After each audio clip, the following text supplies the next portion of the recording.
So this morning, I felt inspired to speak on hope. To speak on hope and specifically how we grow our hope. How we grow our hope. Thich Nhat Hanh, the Vietnamese Buddhist monk, said, hope is important because it can make the present moment less difficult to bear. If we believe that tomorrow will be better, we can bear a hardship today. I chose this subject because many of us are facing challenges. Some are facing a health crisis. Some are dealing with mental health challenges like depression or anxiety or insomnia. And some are called to a journey to heal addiction. And some of us are just, finding that living in the world today is a bit challenging. Anybody? Yeah, am I the only one?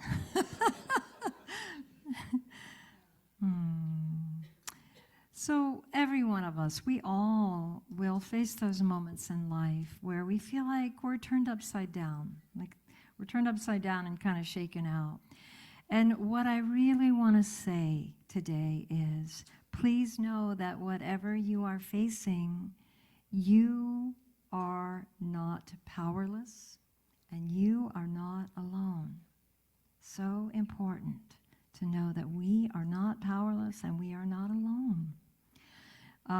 My teacher Amma always says, have hope, have faith, and have faith in yourself and in your own goodness and in the goodness in humans, in all humanity. So there's steps we can take. There's steps we can take to ease stress and mental anguish when it does arise. And we can always find new ways to navigate the challenging journey we face. Right? We're always learning. I'm always learning. I love having a beginner mind. I'm always learning. I was thinking of that 1 Corinthians scripture. For there are these three things that endure. What are they? What's that? Faith, hope, and love. Thank you. Good class. And which one is most important? Yes. And the greatest of these is love. But it doesn't say that faith and hope are not important, right? And what I feel is that it is an act of self-love to grow our hope, right? It's an act of self-love to grow our hope and to have faith in ourselves that we can meet whatever life is bringing. I love the poet Amanda Gorman.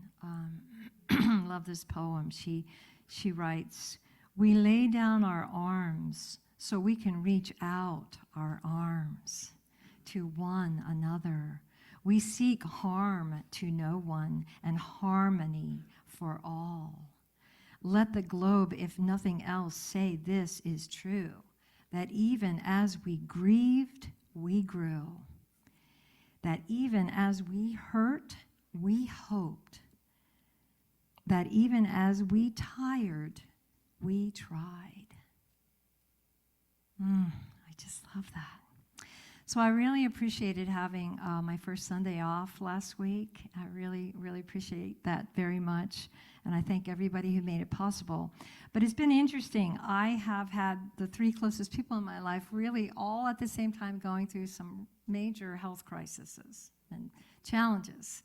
So it wasn't quite as restful as I had wanted, but it was important to have that time. It's interesting.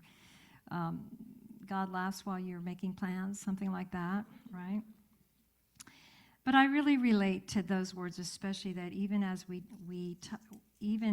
tired, we tried, because that's how I've been feeling in some ways with just everything that's happening all at once. It feels like for me, when people I love are going through something challenging, I feel a part of myself is experiencing it too. I think that's the nature of oneness. And so then I almost have to do extra work to release that for myself and for them. But love creates oneness. Love creates a feeling of connectedness. And we feel that way because we're not separate, So the antidote is to grow hope. And so I wrote this talk in part for those 3 people in my life and also for all of you. In Hebrew, the word hope is interpreted as a line into the future.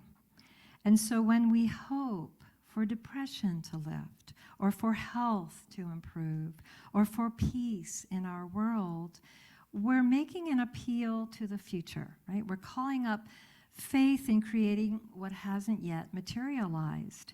And that requires a little bit of faith in ourselves. It requires a spark of confidence in ourselves and our capacity to change our life. You know, one of the greatest teachings on faith comes from Jesus. For truly I say to you, if you have faith as the grain of a mustard seed, you will say to this mountain, move from here to there, and it will move, and nothing will be impossible to you. Have you ever seen a mustard seed? It's really tiny. So just that little spark is all we need. But I love that teaching. It's really a metaphor for, for us to remember to turn to and open to a greater power that gives us that strength to move mountains. And we also need patience, because sometimes to move mountains, we need a wheelbarrow, right? And it's one pile of dirt by one pile of dirt, right? It begins with one step in the direction of our healing, of our greater well-being. Often the most important step, the most important first step, is to change our mind, to empower ourselves with a new thought.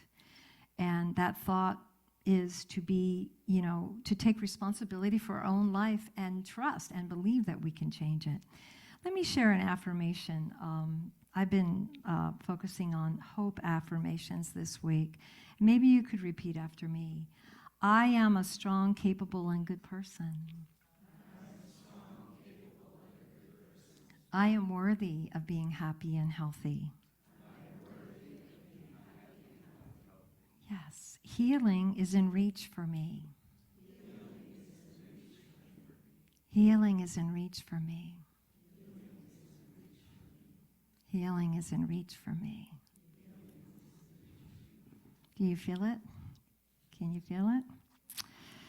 So one powerful thought can spark our confidence, right? Our faith that we have power. We have the power to change.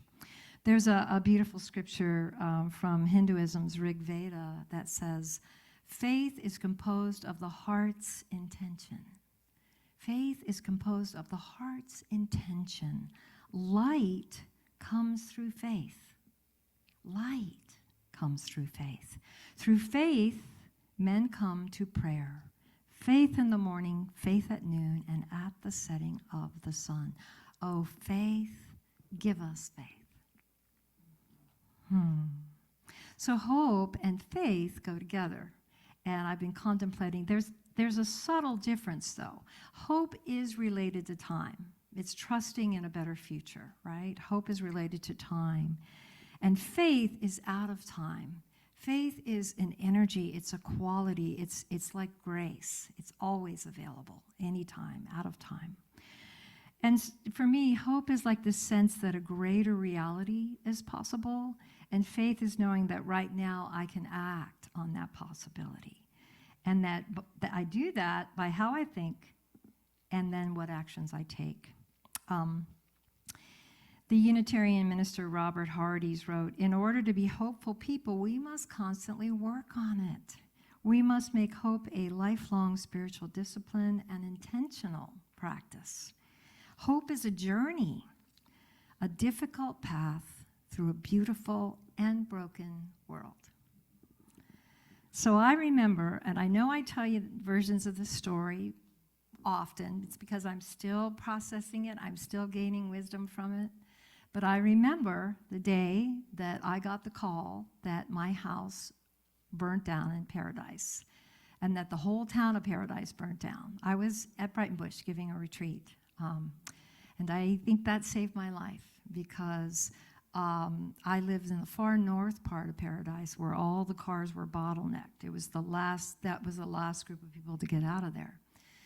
So, I was giving a retreat. Were you at that retreat, Charlene? I love it. Charlene is here. She was at that retreat. That's amazing. So I finished the retreat. They were like, oh, we don't expect you to do the retreat, but I wanted to do the retreat and finish the retreat. But then when I left Brightonbush, I didn't really know where to go. I not only didn't have a home, I didn't have a town, right? So I went to Mount Shasta, where I had moved from to Paradise. Yeah. The home of my heart, and where I had lived for 30 years. And I stayed with a friend, and I stayed in their back room. And I have to be honest, for about that first week, I was just kind of curled up in a ball. From about 5 o'clock on, I was curled up. I did walk in nature quite a bit. But my brother came to visit me, and my big brother, my beloved angel brother, Stephen, and he said, you should create a GoFundMe, a Facebook, fundraiser. And because I didn't have insurance, it was a rental, and I didn't have renter's insurance. So I was in a blur. I was kind of in shock, but I got online, and my brother prompted me, and I set it up. Well, I could not believe the response. And, it was an incredible outpouring of generosity. But what was even more important than all that donated, financial support were the words that people wrote me, the words of hope and the words of having faith and just the incredible love and support, that fed me. That was a lifeline at that time. And that's why I could carry on at that time. And so I was still a minister, and I had to write a talk for the next Sunday. I didn't even miss a Sunday. And it was for a lot of people that had lost their homes as well as me. So it was really challenging. I was working on a talk on hope, and I was having to dig incredibly deep. I slowly came out of that darkness. I was in so much prayer, and I was asking, how do I carry on now, right? And where do I live? There was no housing. 16,000 people were looking for housing in Paradise. That many people lost their homes. So I was in a tremendous amount of prayer, and to me, it's opening to a higher power, and getting demanding. I get demanding. Mother, I'm feeling darkness. Fill me with light. Fill me with light, and guide me. And that energy came. That energy came. I think sometimes we don't realize how we can use the power of prayer. We have to mean it. We have to be intense about it. That's what I tell people in my retreats. You have to pour your heart into it. And when you do, that prayer is answered. That grace comes. But you have to mean it. It has to be real and alive in you. So that guidance from that prayer guided me to live in Mount Shasta and drive 3 times a month to Oroville and do my job there. And then a year and a half later, COVID hit. And I was so grateful. I was locked down in Mount Shasta, right? A place I love and where my family was. So, but I feel like there's 4 things. I was like, really, as I'm processing this still, there's a new documentary out. I can't even watch it. I get a little bit PTSD, but there's 4 things that really gave me hope that I feel like, okay, this is worth sharing. The first is the people who encouraged and supported me, as I said. If we just have one person who says, believe in yourself and believe in your ability to heal and to change, that's enough. That's a lifeline. We want to value that and build on that. You guys going to childcare? Okay. The second thing was turning to prayer, as I mentioned, right? And being intense about your prayer. The third thing was turning to all the spiritual teachings that I have worked on my whole life. One of the very first ones is, the key teaching is non-resistance to what is. How many people are practicing that? How many people need to practice it more?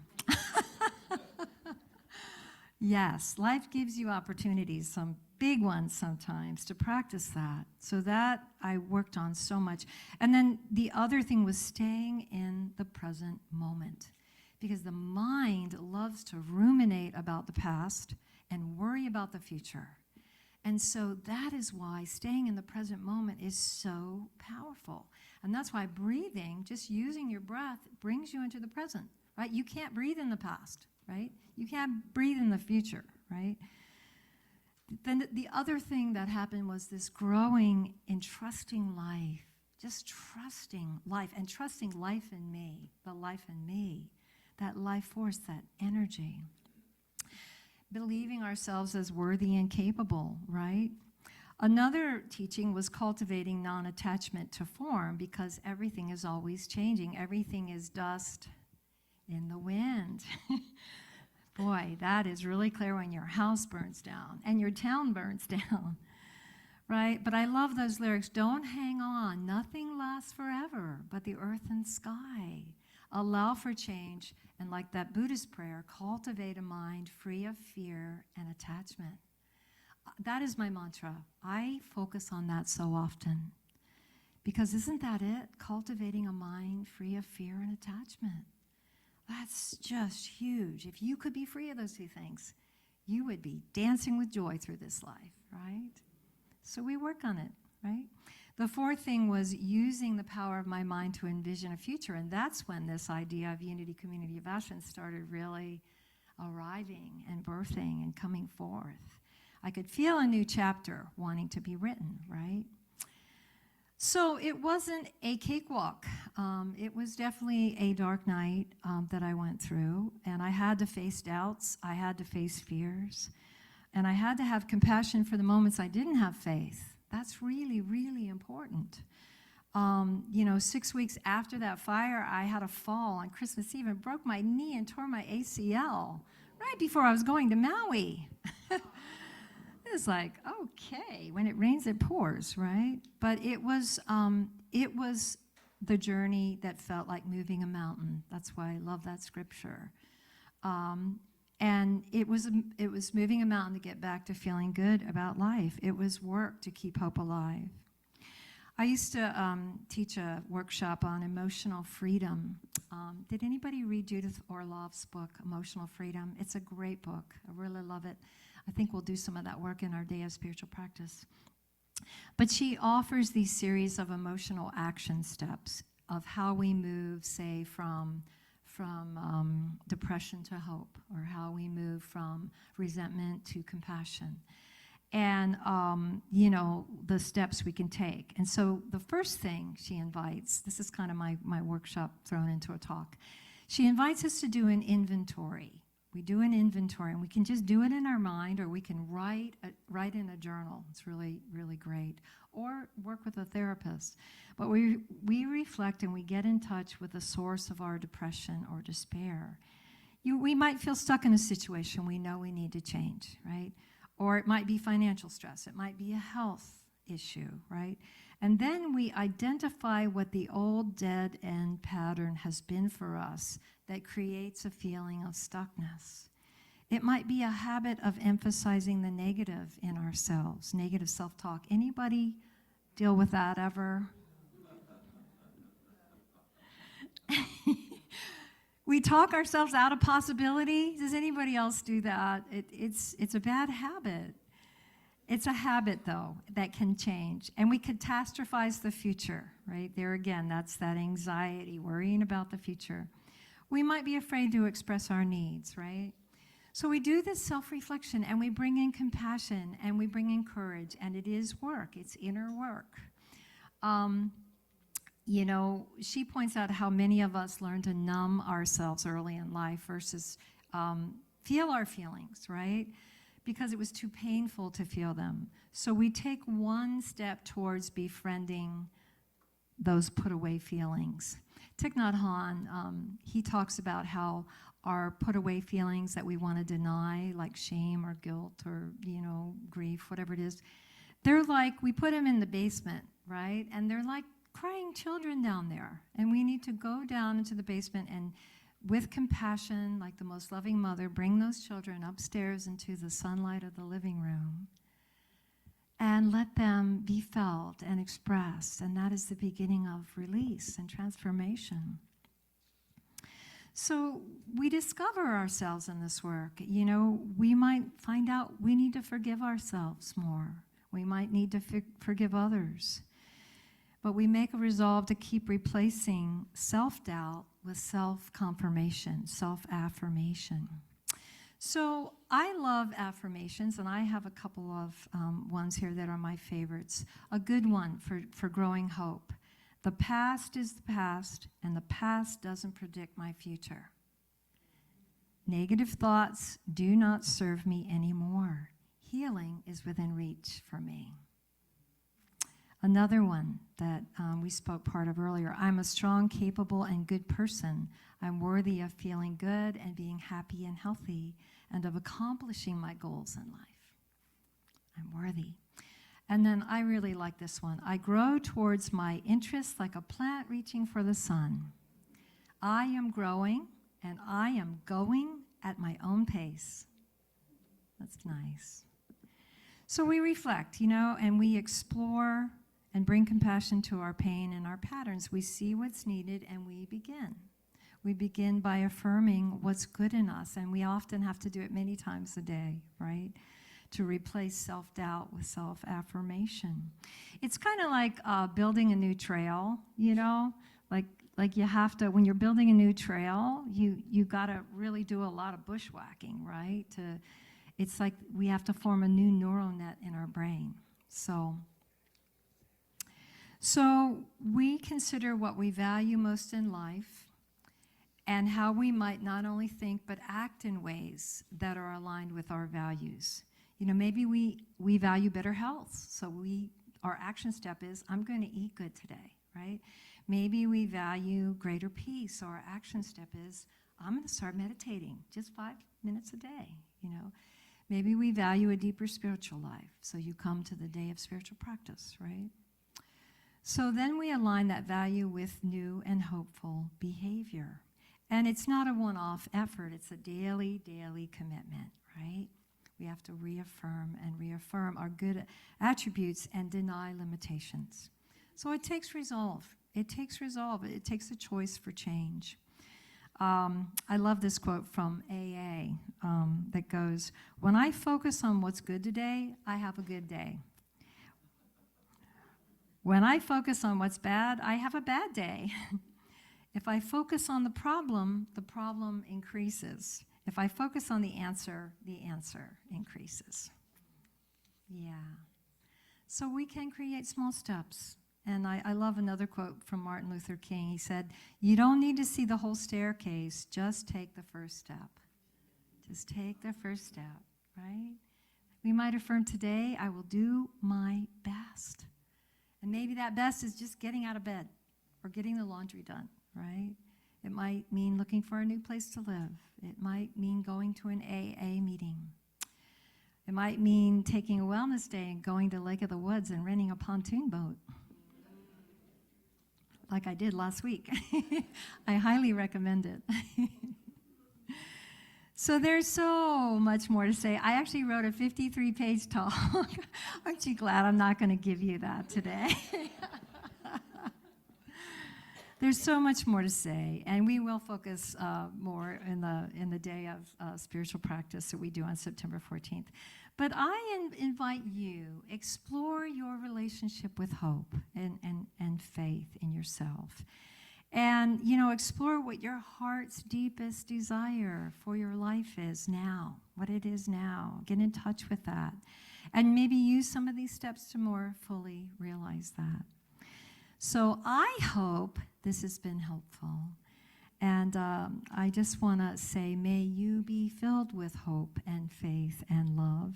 And may you and all your relations be happy, be hopeful, and be at peace. Thank you all.